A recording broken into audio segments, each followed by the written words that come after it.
Hello all, Rick here with a video looking at those torpedoes that could blow up a Borg Cube in 1 or 2 blasts. Why does Starfleet not use them on every vessel going forwards?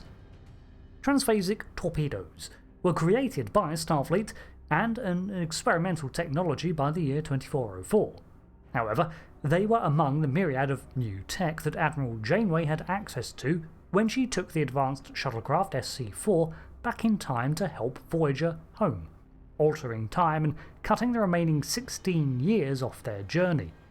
When Voyager returned in 2378, most of the technology that was integrated from the alternate future was removed and put to one side.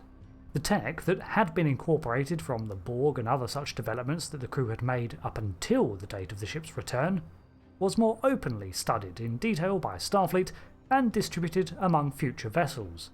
That included many of the Borg adaptations and slipstream drive development. But the deployable Armour and these torpedoes were pretty much immediately classified. But there was more at play than the Temporal Prime Directive. Starfleet, in fact, had been developing the transphasic torpedo since its encounters against the Borg accelerated their fleet modernisation program alongside things like the Defiant and Prometheus projects. While sidelined for the Dominion War in favour of more pressing developments like ship construction and better shielding, the transphasic torpedoes technically had been in testing prior to Voyager's return. While the Department of Temporal Investigations sought to classify the tech until progress had been made on the torpedo as it should have been around the turn of the 25th century, the argument was made that Admiral Janeway had already significantly altered events. On top of this, it seemed that it might be a case of different Federation divisions being unaware of what each other were up to, as the transphasic torpedo program was already ready for testing by 2378, but highly secretive. The research teams were sworn to secrecy on this for several reasons. Not only is it a highly potent weapon that Starfleet wanted to keep secret, it was also one that could deal with the Borg, and they really did not want the collective gaining access to it somehow and learning to adapt. Fewer uses of it meant less opportunity for the Borg to learn and counter it, and it was being considered a last-line weapon. However, with the crippling of the Borg thanks to Janeway's temporal incursion, some restrictions were lifted, although naturally the device still remained classified due to its power. The first ship to accept a payload of these advanced weapons was the USS Voyager NCC 74656-A, which carried 345 of them.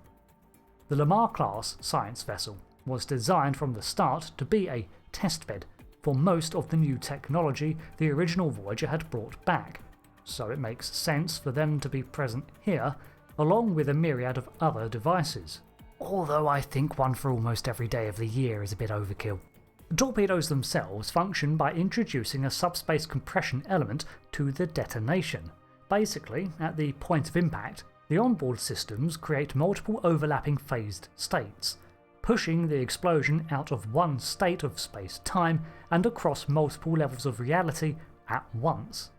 In theory, even if Borg shielding adapted to intercept that particular subspace layer, halting the brunt of the blast, in the last seconds before the onboard systems were consumed by their own detonation, the torpedo would shunt the explosion into a different phased state, chosen at random. In almost every test case, this was beyond the Borg's ability to adapt to, and the resulting torpedo, at the level of a quantum torpedo, would bypass any form of Borg adaptational setting. A cousin to this technology was the Pegasus's phased cloaking device, which allowed matter to fall out of phase with the surrounding universe enough to basically become incorporeal to it. Despite all this, Starfleet really did not want to underestimate the Borg, so just because it was theoretically unadaptable They did not want the Collective to rise to that challenge, so the order was given to severely limit the usage of these torpedoes. On top of this, the nature of them being able to pierce shielding would be seen as a major threat to, most other powers, and the subspace element to them also skirted the ban on subspace weaponry. However, technically the ban was against weapons that weaponized subspace effects, so the transphasic torpedoes should be fine as it merely used a subspace phasing technology and subspace itself was never a weapon.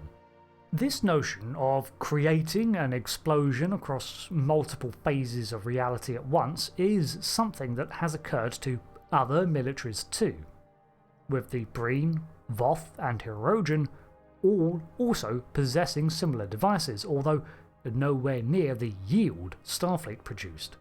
Developed as an incredible anti-Borg weapon, the transphasic torpedo seems to have occupied the territory as something that was never really used.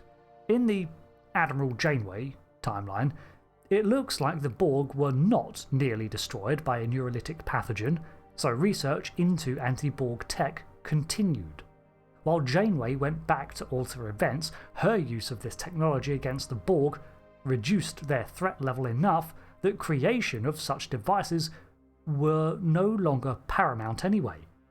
Ironically, her successes in the past removed the need to prioritize this avenue of research. Basically, she took a massive risk in exposing the hidden ace-up-the-sleeve weapons to the Borg Collective when she undertook her personal mission. Janeway was gambling that she could make use of all this advanced tech and make it count for something, not only getting her crew home, but to do enough damage to the Borg to remove them, rather than sit on the transphasic torpedoes out of fear that the Borg might adapt to them. And even then, the Collective came frighteningly close to making these obsolete too. The first Splinter timeline, which saw a major Borg offensive, had transphasic torpedoes shared among Allied powers against the Borg, and the same principle of phase shifting the blast was also applied to certain phaser types for a time and saw limited success. In the Prime timeline, however, it seems that post-Dominion War Starfleet saw a gradual de-escalation of arms as it entered into the 25th century.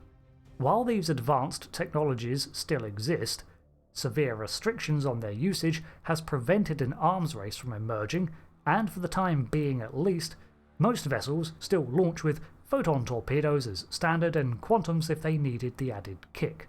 Almost anything else likely requires permission to carry them, let alone deploy them, and if they were on board, you can bet it would be under several layers of security clearance. While they were designed to work to counter the Borg, so was the USS Defiant, and no one is saying that the Defiant cannot take on most of Starfleet's contemporaries, just because it was an anti-Borg ship. Still a big stick. Thanks for watching this breakdown onto the transphasic torpedoes of Voyager. What do you think on how they are described as working? Seems to add up to me. As for their lack of usage after the fact, I mean, Starfleet has a history of doing similar. So, I've been Rick, thanks again for watching, and until the next video, goodbye.